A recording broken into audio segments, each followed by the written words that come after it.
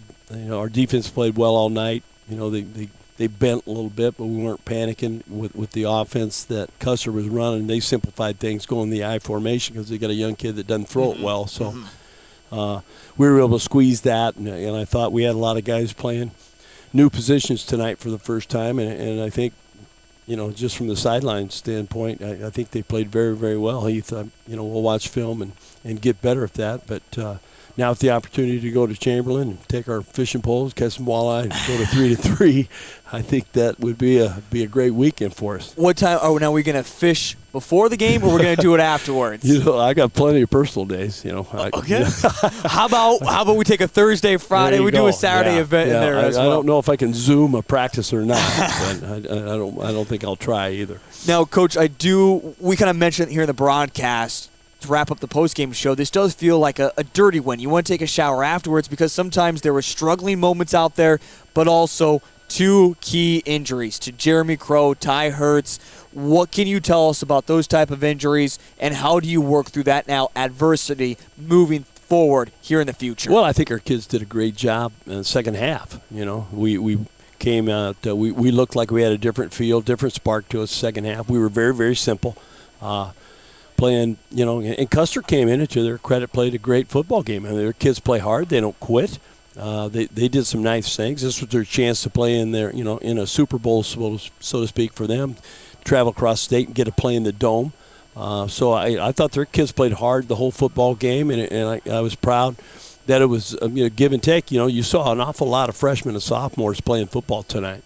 Going off that, let's continue to expand, because that has been kind of the narrative of this season. You lost so many seniors from a year ago. No one really knew what to expect. You knew it was going to be just kind of relearning this process. We have seen a lot of sophomores and freshmen step up so far this season. Your grade assessment as a middle school principal, what would you give the grade to your freshmen and sophomores so far this season? A+. To be around those kids every day and to love them the way we do, we coach them hard. There's no doubt about it, and demand things of them, and those kids give it to you. They work their tails off. We expect the same from them on the street, being a great kid, to the classroom being a great student, to the hallway to being a great Vermillion High School student. So. Our kids do a great job, and at times we lose picture of that, and I certainly do as a head coach, because you just get consumed with, okay, we've got to do this, and you close your eyes and the lights turn off, but the football game doesn't. And so it's great that our young men can enjoy a weekend now, hopefully be smart and understand that stay out of places that you don't need to be and be in trouble, because we don't know what the medical it's going to be with Jeremy and Ty, so we're going to be back to the drawing board where we're quite possibly could be doing things to simplify some things that our kids can do. So we're certainly, as and the Tanager Roll Dam Tanager fans, they know we're a different team without Hertz and without Crow. Yes, I mean and that's yes, the truth. It's true. Yep. So I don't know if that means you throw caution to the wind and go empty and ride the arm of the 15-year-old or of number 15, the Hayden Christopherson, our freshman, who's doing a great job, and he gets the ball out well. He throws a good ball. Connor caught a couple great passes. We did enough tonight, but there's certainly a lot of polishing, and it's you're not going to come out and be world beaters in your first couple games as young kids, but I think we're getting better, and certainly I've got to become a better offensive line coach. We still got some leaking going on there. We've got people putting in the face of our quarterback that we shouldn't have. So I'll spend a weekend trying to figure that out and become a better coach. You talk about polishing, and I know at this point now in this season, we're officially halfway, Coach. You're looking at a win against Chamberlain, putting you at 3-3. We're back home against Canton, Madison. I know you have said it. Everyone said it. Class 11A is so far wide open this year that anyone could win this title. I know Tanager fans want to make it back to the postseason, maybe a little bit of revenge from a year ago. what does it take now to continue to not make the postseason, but finish this season off on a strong note and continue to now add up these wins as we move throughout the end of September and into October? Well, it's a cliche answer, but you want to win every Friday night, and you want to be prepared every Friday night, and you have to prepare your number twos because you're as good as your second player, and you saw that tonight. We brought kids in, and we scored twice in the second half, and kids made great plays offensively and defensively. So, we're playing guys, moving them around to be the best football team we can be. We're asking kids not to be selfish, to do what's best for the team, and they're answering that, Heath. So makes you feel pretty good as a guy that's lucky enough to be in the position I am, to be a football coach at the high school level and to work with kids during the day as a middle school principal. It's, I have a phenomenal staff at the middle school that allows me to do this, and, I'd be remiss if I didn't mention that. Coach O'Boyle, I'm going to ask for one final thing. Next Friday is my birthday. I want nothing more than a victory for the Vermillion Tanagers. Here we go. Can we go get it? We will absolutely let the players know that, and brother, we got your back. Roll damn Tanagers. Roll damn Tanagers. Yes, sir. Thanks, guys. Enjoy it. Yep, appreciate it. There he is, head coach Tom O'Boyle here on our post-game show. Avoid all the wires here. I know it might get a little bit tangled up there, but Tom O'Boyle, he's going to head on back down, enjoy it with his crew. Trying to make it jump rope just a little bit as we hand this back over to Jacob as we're going to wrap things up. Jacob, as we hear from Coach Williams and from Coach O'Boyle, now getting ready for the Chamberlain Cubs next Friday night. What's the big thing when we're going to see second guys? I mean, no doubt about it. I want Ty back. I want Jeremy back. But if they can't come back, what does this team now need to do to prepare, trying to get back to 500? Well, I think you got to try to simplify the offense as best you can. Obviously, Hayden Christofferson has some experience, and just continue trying to work him in. Obviously, now you're going to have to replace Jeremy Crow in the backfield, so the running backs are going to need to step up too and try to provide some depth there. Obviously, Jackson Heine doing a nice job tonight, so he's going to have to step up in that running back role. And I really think this is going to fall on the offensive line. They're going to have to do a good job of protecting. Hayden or Sean Doan, whoever plays quarterback, they're going to have to protect their quarterback in the passing game, and you're going to have to try to open up holes for these running backs and just get them some confidence. I think the confidence is what's going to need to come. Again, they've had some experience, but you want to continue to grow that each week, I think. Well, Jacob, Cole, you guys have fun next week as you two will be off down to North Sioux City to watch a little bit of Dakota Valley and Lennox. That will be a game that is going on, as I will be making a Lone Ranger trip up to Chamberlain, be working with the Live Ticket TV crew up there as our family continues to expand. As again, you've seen those scores run across the bottom of the score line. A couple interesting scores. Lennox and Beersford right now 28 at halftime, and also West Central on top of Canton 20-0 at halftime. Otherwise, Dakota Valley and Madison 7-7 halfway through the third quarter. Otherwise, kind of blowouts throughout. Otherwise, don't forget, once again, to subscribe and like us here with Vermillion Tanagers Live, your new home for Vermillion Athletics. We have volleyball, soccer, and football all coming up right here next Friday evening and throughout the week, Tuesday and Thursday of next week. And don't forget to download the Live Ticket TV app and favorite Vermillion as your favorite team. And there you'll always get score updates every time we have our next sporting event. So make sure you do that today as well. Big thanks to Cole, Jacob. I'm Heath Nimke. On homecoming night, Vermillion gets the victory over the Custer Wildcats 28-0. Until next week, have yourself a wonderful weekend. You've been listening to Vermillion Tanager football and Custer Wildcat football on Live Ticket TV. Good evening.